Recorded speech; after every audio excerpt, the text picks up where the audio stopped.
تحت رعاية وزارة التربية والتعليم الفني نظم إعداد القادة بالوزارة صباح اليوم عددا من الندوات التثقيفية للتوعية. جاءت الندوات بعنوان الأمن القومي في ظل التحديات المعاصرة، وذلك عبر شبكات الفيديو كونفرنس المركزية بالوزارة، متصلة مباشرة بكافة مديريات التعليم بشتى محافظات مصر.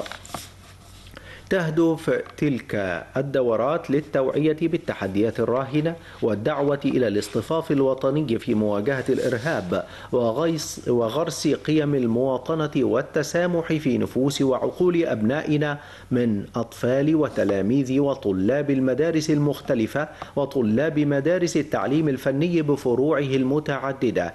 كما تم عرض مفاهيم أساسية للحرية والعدالة والشعور بالمسؤولية تجاه الوطن والمواطنين، وإدراكهم لأهمية وضرورة العمل في ظل المشروعات القومية الكبيرة والعظيمة التي تقوم بها مصر الآن من أجل التنمية في كافة المجالات.